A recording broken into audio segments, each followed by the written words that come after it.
So good morning. As you know, my name is Hooch. I'm part of the staff team here.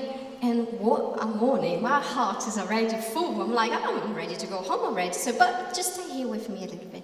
Last Sunday, we started with the series Jesus Meets. And Dan shared in the morning and Lorraine shared in the evening about Jesus meeting his cousin at his own baptism. And today we carry on with the series Jesus Meets the Woman by the Well. And I found a very interesting link with Anna reaffirming her baptism vows this morning in the water by the heat wave.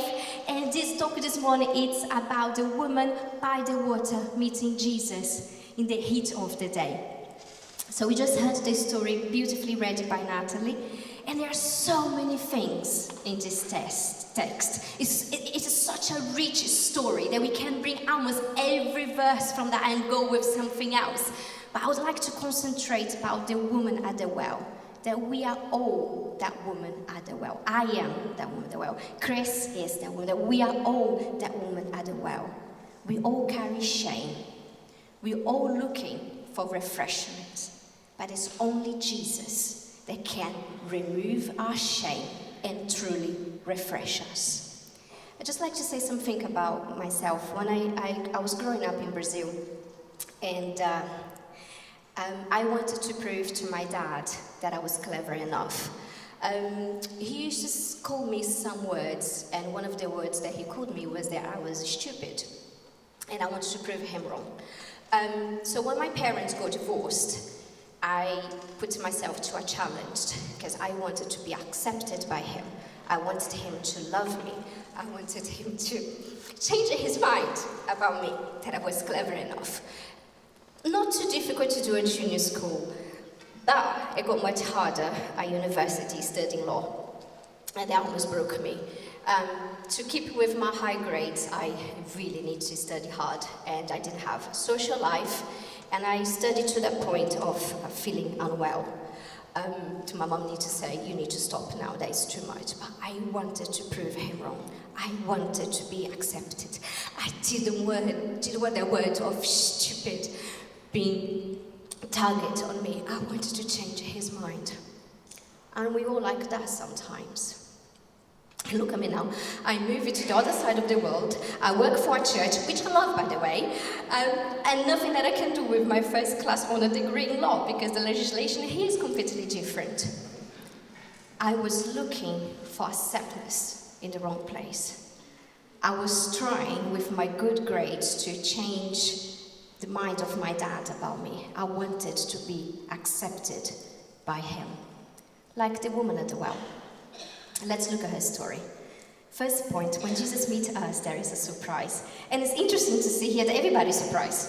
She is surprised. Verse 9 says she is surprised. Then later on, 27 says the disciples were surprised and shocked to see Jesus having this conversation with her. And I just wonder sometimes here if the disciples thought, I can never leave him alone. What he's doing now? Like, I felt that probably they found it difficult to keep up with pace, with Jesus' pace. That he was always surprised. Everyone around him. But unsurprisingly, the only person that is not surprised here is Jesus. Because nothing you can do will shock him. Nothing you can do will surprise him. So, but what is surprise about? What is all this shock and surprise it's about? Well, first, she's Samaritan and he's a Jew. And verse 9 says, as she says actually very nicely to him, the Jews do not associate with Samaritans. It's a very nice way because they're actually enemies of each other. They're rivals. So she is surprised and shocked. Jesus was overcoming a racial divide. Second, he is a man and she is a woman. And women at the time have a very low status. It was beneath a man to speak to a woman in public. And Jesus was just breaking that rule down right there. He was breaking down sexism. And thirdly, why she's there alone? Let's try to understand why she's there alone at the hottest time of the day. And it's known that at the time the women would walk together at the beginning of the day. because it would get too hot later on. I am from Rio, and we all hide in air-conditioned buildings, and we can only be absolutely mad or desperate if you want to do any physical labor the hottest time of the day. But here she is, alone at the hottest time of the day. She was desperate. She was living with a man that wasn't her husband, and that at the time was a shameful thing. It wasn't acceptable. So, for 2 reasons here why she was there at that time. She thought, if I go during the hottest time of the day, I'll be alone. She was ashamed.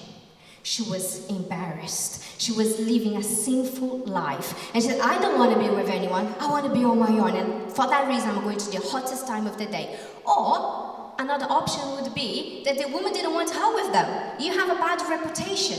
You have a bad name. If I start hanging out with you, I'm going to have a bad name too. You do not come with us. But for whatever reason, she was socially and morally isolated. And Jesus was a man, a teacher, respected. She was an outcast. And he deliberately broke every single barrier, religious, traditional, racial, gender. He broke everything down because nothing would stop him to reach out to her. There was no accent, there was no gender, there was no culture, there was nothing that would stop him to reach out to her. Because there is our Jesus. And his living water is a gift. His living water is grace. His living water is not given on basis of merit, pedigree, status, race. His living water is a gift from God to all of us.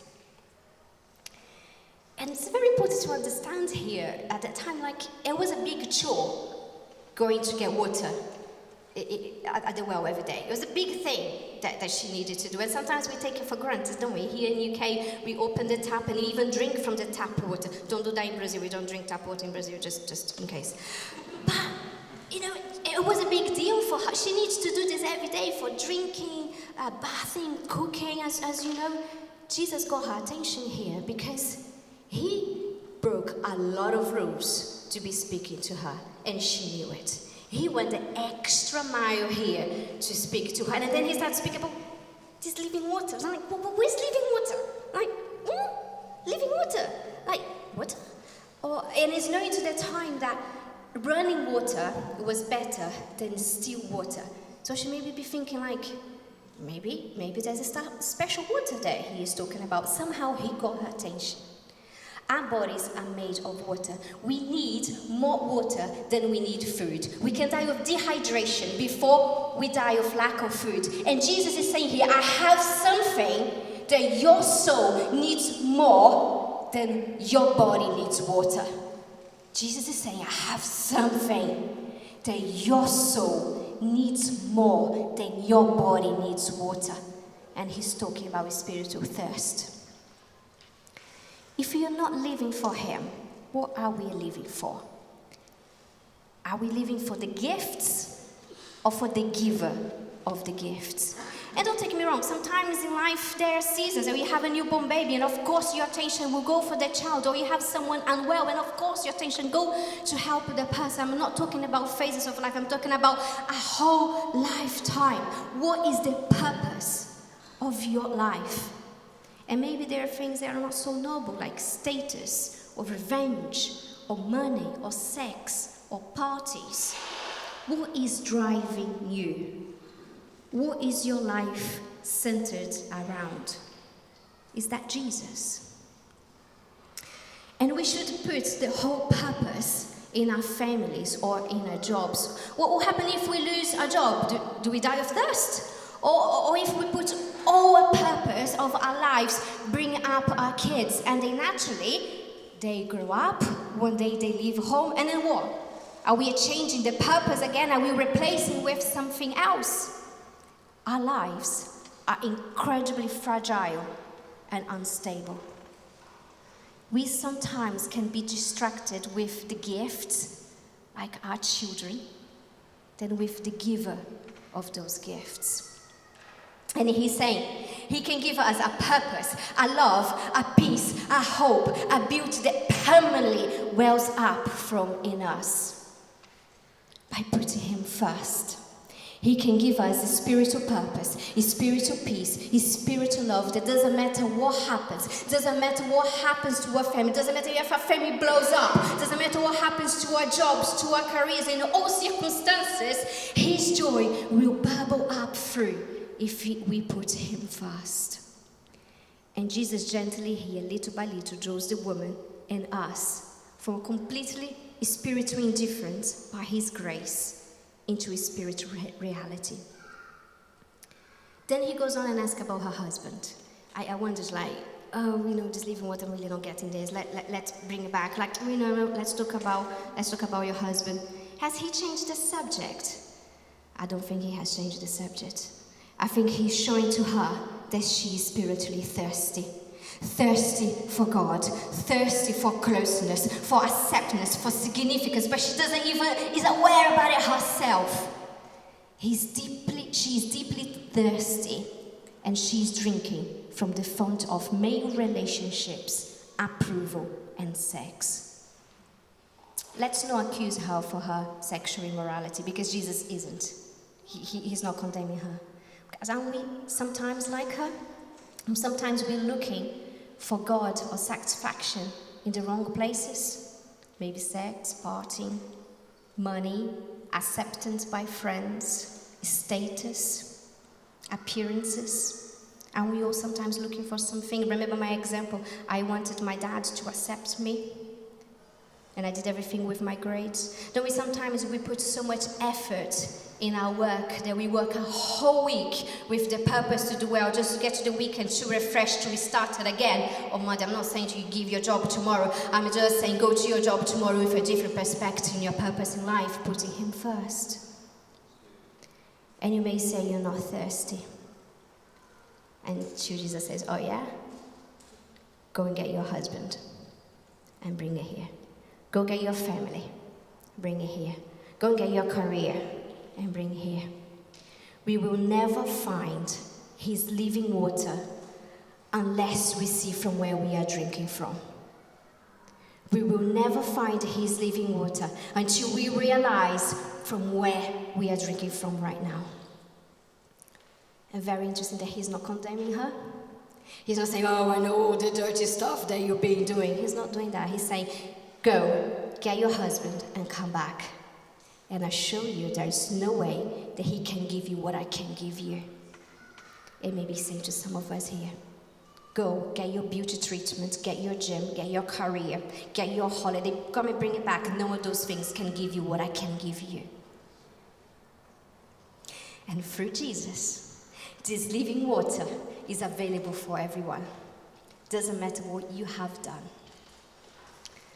Finally, all this started because he was thirsty and he asked for water. Jesus wasn't the last time that he was thirsty. At the cross, that was the real thirst. Jesus at the cross, he died thirsty so we could have the living water. And it doesn't matter from where you are, what accent you have, what past you have, or status you have, if you have money or if you have money, because the hour has come that he died of thirst so you can have this spring of water. And it is for all of us. Now, how do we receive this living water? Like, do I have it? Do I not have it? It's living water, what is that? Let's look at the Samaritan lady. After meeting with him, and that's what I call encounter. She ran back to the people. Remember the people that she didn't want to hang out with, that she was avoiding, that she was embarrassed. After meeting with Jesus, she was different. Her shame has gone. Her guilty has gone and was replaced with joy that she couldn't contain. It was replaced with freedom that she couldn't contain. And she went back to them and said, look, I found something I've been looking my whole life. Come and see. And be free from your shame too. That's what is Christianity. That's what Jesus does to us. That's what it's all about. When we meet with him, we are free. We are free from greater university. We are free from shame. We are free from guilty. We are free and we are different. And we come back and say, hey, I found it. I found what I was looking for my whole life and I didn't even know. Come and see. Interesting, Jesus didn't ask her to do that. He didn't say, oh, now comes a hard time. I need to tell you. Do you know these people that you are avoiding? Well, we need to go back there and need to tell them all about me. He didn't. It was the encounter that she had that changed her. And she ran back and she left her pot behind. In verse 15, she said, give me this living water. She didn't even know what that was about. But give me this. There may be something special because you went a really long, far way to tell me about this. Give this to me. You may not know what this living water is, but he will show you. And you may come this morning for other reasons, for completely different reasons. Now you're listening from this living water, and you may be feeling like, there's something about this living water that I would like to try. And I encourage you to not leave here this morning without asking for the living water. And he will show you. And how many of us have already received this living water, but haven't sprung up in us yet? We know all the right answers. We know we put Jesus first in everything we do. We know all the right things, but for whatever reason, we are putting things from outside first. And somehow we wonder why our lives are all so up and down. Let's put him first.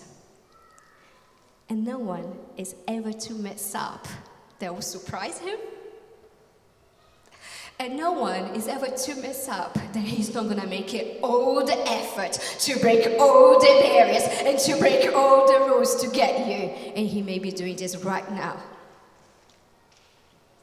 Jesus is saying to you, whoever drinks the water that I should give will never be thirsty again. The living water will become a spring in you, welling up to eternal life.